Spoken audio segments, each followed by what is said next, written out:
Hello, Assalamualaikum. Berjumpa lagi kita hari ini dalam kelas sains. Okay, Alhamdulillah, sekali-sekala kita guna video yang saya rakam ya. Kita rehat daripada Google Meet pula minggu ni. Jadi insyaAllah pada hari ini kita akan masuk bab yang baru, iaitu bab 7. Okay? Jadi saya akan share sedikit nota yang juga ada dalam buku teks sebenarnya.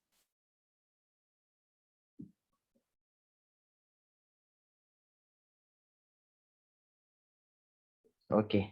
Jadi ini adalah kita punya bab yang baru kita belajar, iaitu cahaya dan optik.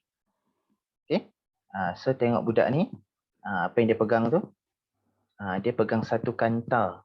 Tengok bawah kanta dia tu ada apa? Ada bunga. So dia nak tengok apa yang ada pada bunga. Okey, seterusnya kita lihat kemajuan yang berdasarkan kanta. Okey. Penggunaan kanta dalam peralatan optik kini semakin diperluas. Contohnya, telefon yang merupakan alat komunikasi melalui audio telah dimajukan sehingga menjadi telefon pintar. Jadi untung kita sekarang ada smartphone yang boleh berfungsi sebagai alat komunikasi audio-visual dengan menggunakan kamera untuk mengambil gambar, foto dan video. Jadi dulu-dulu telefon Nokia tak ada kamera. Sekarang dah ada kamera ya. Ini adalah disebabkan oleh kemajuan kanta. Dan kanta ni datang ni daripada mana? Daripada pengetahuan kita tentang cahaya dan optik. Okey. Okey, so kita masuk yang pertama, tentang pembentukan imej oleh kanta. Jadi rasanya awak pun dah tahu. Okey. Ini adalah pengetahuan asas yang kita ulang kaji semula. Okey, ada dua jenis kanta, iaitu kanta cembung dan kanta cekung. So kita tengok dua-dua bentuk kanta ni.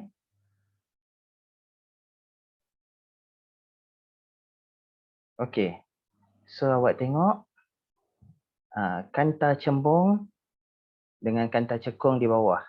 Okey. Apa beza antara dua-dua ni? Kanta cembung, dia punya tengah kanta ni gemuk, dia besar di tengah. Kalau kanta cekung pula, dia kecil di tengah. Okey. Tak kisahlah bentuk dia bagi macam mana sekalipun, kalau dia kecil kat tengah, kita panggil kanta cekung. Kalau dia besar di tengah, kita panggil kanta cembung. Okey. So di bawah ni ada gambar. Rajah 7.2 menunjukkan lintasan sinar cahaya sebelum dan selepas melalui kanta cembung dan kanta cekung. So apa yang berlaku pada sinar cahaya lepas melalui kanta ni? So kita tengok yang sebelah kiri. Okey. Kita besarkan. Awak tengok sinar cahaya daripada kiri ada warna biru, hijau dan merah. Okey, dia lalu kanta cembung. Lepas tu dia menumpu, dia terkumpul. Okey, menumpu pada satu titik di sini. Okey, barulah dia bergerak semula ke sana. Okey, ni kanta cembung. Kalau kanta cekung pula, okey, sinar cahaya yang sama, dia berjumpa dengan kanta ni, tapi selepas kanta dia akan mencapah, dia terpisah. Okey, tiga-tiga membawa haluan masing-masing. Okey, dia tak bertembung di satu titik macam kanta cembung tadi. So daripada gambar kita lihat tadi, kita tahulah sinar cahaya menumpu atau dia berkumpul dia join kat satu tempat melalui kanta cembung. Manakala sinar cahaya mencapah selepas melalui kanta cekung. So kalau mencapah ni maksudnya daripada bersama-sama dia berpecah. Okey, haluan dia masing-masing, dia tak bertembung. Oleh itu kanta cembung dikenali sebagai kanta penumpu dan kanta cekung dikenali sebagai kanta pencapah. Okey, sebab dia mencapah kan.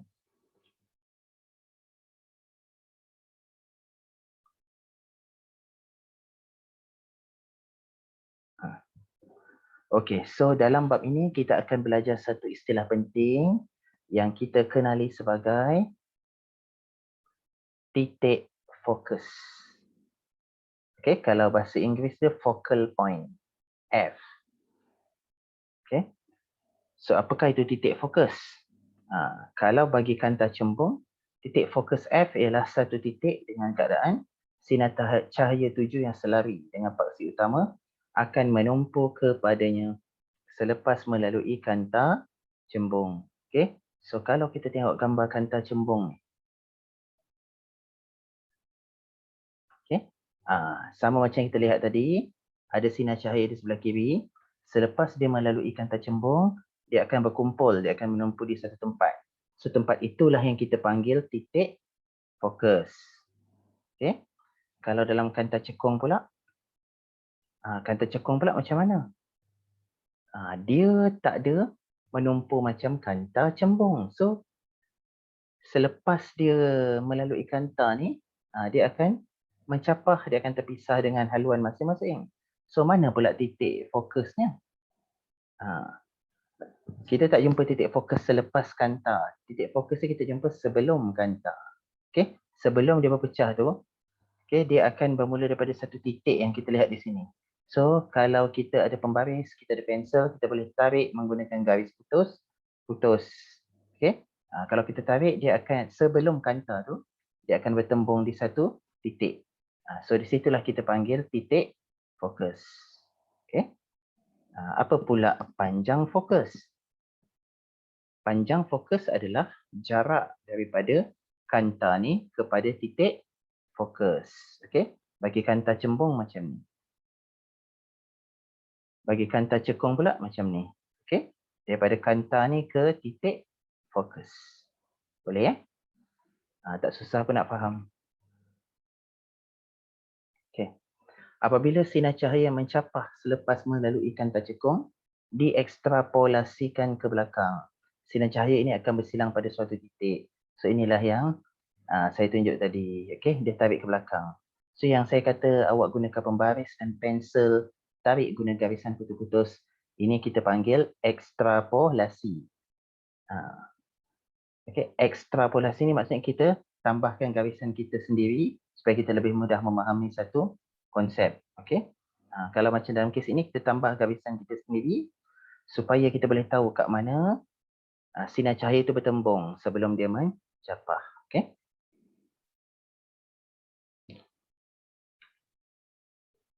So berdasarkan pengetahuan tentang kanta cembung dan kanta cekung ni, kita buat satu eksperimen. Okey. Kita dah tahu kanta cembung ni dia akan menyebabkan cahaya ni menumpu, bertembung. Kalau kanta cekung ni pula, dia menyebabkan cahaya ni mencapah dan terpisah. So, kalau kita letak satu objek di depan kanta, nanti dia akan ada image yang terbentuk di belakang kanta tu. So, macam mana image tu? Okay, so kita kaji sama-sama tengok. Dalam buku teks ada eksperimen yang menggunakan kit sinar. Tapi yang tu agak complicated. So, kita tengok eksperimen yang ada dalam buku Science Process Skill lagi simple. Okay. So kita lihat tujuan dia. Mengkaji ciri-ciri image yang terbentuk oleh kanta cembung dan kanta cekung bagi objek jauh. Dia dapat tengok bahan radasnya. Kita ada kanta cembung, kanta cekung, pemegang kanta, skrin dan pembaris, meter. So skrin ni awak tak perlulah sediakan skrin TV atau skrin laptop awak. Okey, skrin ni memadai dah dengan kita letak satu kertas putih. Tapi janganlah engkau letak kertas putih A4 yang lembik tu. Okey, nanti skrin dia pun akan macam ni melambai-lambai tiup angin. So apa awak buat adalah awak sediakan satu cardboard atau apa-apa yang keras. Kemudian awak punya kertas putih tu awak letak di depan cardboard tu. Okey. Barulah dia tahan, dia tak bergerak melambai-lambai. Okey. So kita tengok dalam gambar ni. Jadi skrin ni adalah kertas putih yang saya cakap tadi. Okey, ini adalah kanta yang kita gunakan. Okey, dalam eksperimen dalam gambar ni dia menggunakan kanta cembung. Tapi kanta cembung ni kita tak boleh letak macam tu je. Sebab kanta ni bukan benda yang besar. Kalau kita letak je dia akan jatuh, pop, jatuh. Okey, so kita perlukan pemegang kanta untuk pegang dia supaya dia tak bergerak. Okey, dan kemudian ada tingkap. Tingkap di sini adalah sumber cahaya. Okey. Cahaya akan keluar, cahaya akan masuk melalui tingkap ni, kemudian melalui kanta cembung ni, dan kita lihatlah apa image yang terhasil di skrin. Okey. So saya rasa awak boleh lihat dalam buku Sains Proses Skill. Okay. So ini dalam muka surat 92. Okay. Laraskan skrin sehingga suatu imej yang tajam terbentuk pada skrin. So sinar cahaya akan melalui kanta cembung ni, kemudian dia akan membentuk imej dekat sini. Okay. Imej cahaya. So kita adjust, kita gerakkan skrin tu ke depan sikit, ke belakang sikit sehingga sinar cahaya tu tajam. Kita nampak jelas. Okay. Kemudian rekod pemerhatian anda tentang ciri-ciri imej yang terbentuk. Ulang langkah 2 dan 3 dengan menggunakan kanta cekung. Okey, kita tukar pula dengan kanta cekung. So, kita lihat ciri-ciri yang terbentuk. Kita tak dapat nak buat eksperimen ni sebab tengah PKP. So, kita bincang je lah ya. So, awak tengok. Kat sini ada. Bolehkah imej terbentuk pada skrin? Boleh bagi kanta cembung sebab cahaya tu menumpuk. Tidak boleh bagi kanta cekung sebab cahayanya mencapah. So, kita tak nampak. Kalau ada imej tu hilang sebab dia mencapah. Kita tak nampak daripada skrin tu. Okay. Kemudian, adakah imej tegak atau songsang? Kalau cembung, imej dia songsang. Okay. Kalau awak letak objek macam ni, dalam imej tu kita nampak dia macam terbalik macam tu. Okay. Kalau cekung pula, imej dia tegak. Kalau awak letak macam ni, macam tu jugalah awak nampak. Sebenarnya imej dia awak boleh nampak, cuma awak tak nampak dengan jelas pada skrin cekung ni sebab dia mencapah. Bandingkan saiz imej dengan saiz objek. Okey. So tak kisahlah kanta mana sekalipun. Okey, kalau dalam eksperimen ini kanta cembung, awak nampak saiz dia lebih kecil, kanta cekung pun lebih kecil. Okey. Lebih kecil daripada saiz objek yang biasa. Okey, berdasarkan pemerhatian awak, nyatakan ciri-ciri imej yang dibentuk oleh kanta cembung dan kanta cekung. So awak tengok, kanta cembung, imej dia adalah nyata, songsang dan lebih kecil. Kanta cekung pula, maya, tegak dan lebih kecil. So apa benda yang nyata dengan maya ni?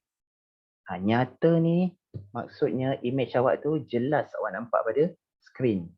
Dia tajam awak nampak. Kalau maya ni antara nampak dengan tidak. Okay, awak tak berapa nampak. Dia macam sama-sama. Okay. Nyatakan titik tumpuan sinar cahaya yang memberikan imej yang paling tajam. So, kita dah bincang tadi namanya adalah titik fokus. Okay. F tadi. So, kesimpulan bagi eksperimen ini. Kanta cembung dan kanta cekung masing-masing menumpu dan mencapahkan sinar-sinar cahaya yang melalui. Okay, kita sambung ya. So, tadi kita dah belajar istilah kanta cembung, kanta cekung. Okay. Kemudian titik fokus dan juga panjang fokus. Kalau awak ingat lagi panjang fokus tadi adalah jarak antara kanta dengan titik fokus tadi. Okay, F. So sekarang kita nak lihat bagaimana nak menentukan panjang fokus bagi suatu kanta cembung. Okey. Sebelum kita pergi lebih jauh, kita kena belajar beberapa istilah optik. Okey, misalnya kita ada pusat optik. So apa itu pusat optik? Titik pada pusat kanta. Sinar cahaya yang melalui pusat optik tidak terbias. So pusat optik ni yang mana? Kalau kita ambil kanta ni, awak nampak tengah-tengah kanta ni ada titik, ada O. Kat sinilah pusat optik. Okay, kemudian paksi utama. Garis lurus yang melalui pusat optik dan titik fokus. So garis lurus yang tengah-tengah ni, yang lalu pusat optik ni, ini adalah paksi utama. Paksi kanta. Garis lurus yang menerusi pusat optik dan serenjang dengan paksi utama. So paksi kanta adalah daripada atas ke bawah yang melalui kanta ni. Dia garisan aja ya. Dalam real life kita tak nampak paksi kanta depan mata, tak ada. Okey, dia cuma satu garisan bayangan yang ada dalam tu supaya kita boleh agak, dia punya titik fokus sekitar dekat mana. Pusat optik dia sekitar dekat mana. Okey. Kemudian titik fokus, kita dah bincang tadi. Panjang fokus pun kita dah bincang. Kemudian kita ada jarak objek dan juga jarak imej. So jarak objek adalah jarak antara objek dengan pusat optik. Jarak image adalah jarak antara image dengan pusat optik. So awak tengok, kalau kanta cembung, awak letak objek kat sini, apa-apalah kalau objeknya bentuk pensel, nanti image dia akan jadi pensel yang terbalik. Okay. So daripada objek ni ke kanta, kita panggil jarak objek. Daripada image ni ke kanta, kita panggil jarak image. Okay.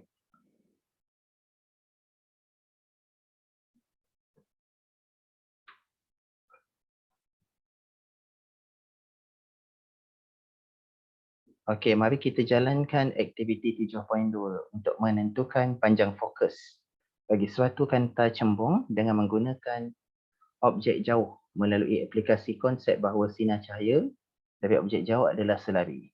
Okey, so kita tengok eksperimennya. Yang ni ada dalam buku Sains Proses Scale. Okey, juga sama macam tadi, kita tak dapat nak buat dekat makmal, sayang ni. So kita bincang je lah terus. Ini adalah eksperimen menentukan panjang fokus kanta cembung. So, kita menentukan panjang fokus kanta cembung menggunakan pembaris meter, skrin putih, kanta cembung tebal dan nipis serta pemegang kanta. Okey. So, awak tengok kat sini dia letak skrin. Kemudian tak ada dah letak pembaris kat bawah ni. Okey, cuma pembaris ni ada dia gunakan untuk mengukur. Okey, nak senang kita nampak. Okey, so pemegang kanta ni tujuannya untuk memegang kanta yang awak gunakan. Okey. So ini adalah sinar cahaya dari objek yang jauh. Mungkin awak boleh guna tingkap tadi. Mungkin juga awak boleh guna kit sinar ataupun lampu suluh.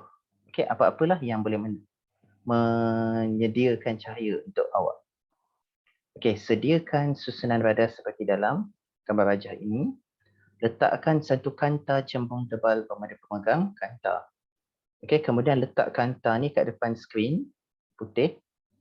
Laraskan skrin, so awak adjust, awak gerakkan skrin tu ke depan, ke belakang.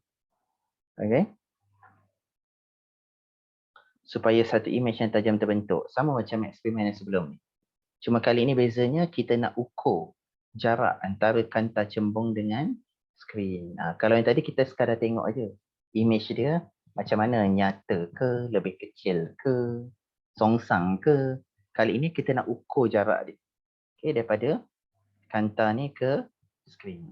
Okey.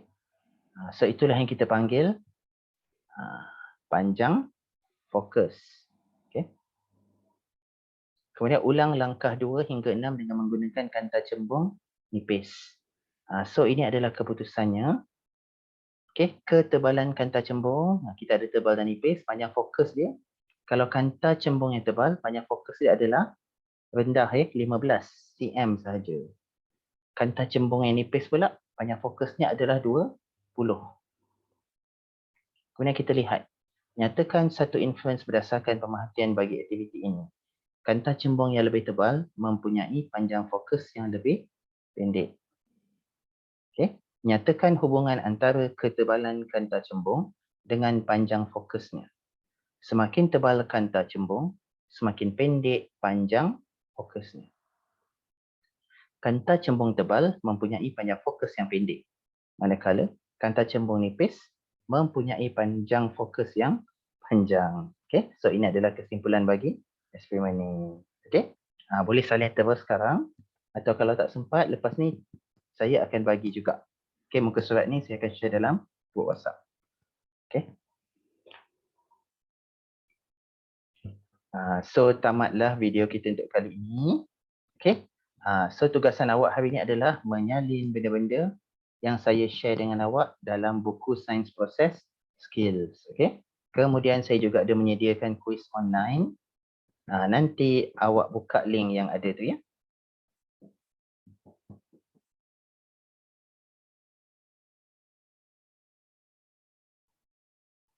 Okey, itu sahaja kelas kita untuk hari ini. Okey, terima kasih banyak-banyak. Assalamualaikum warahmatullahi wabarakatuh.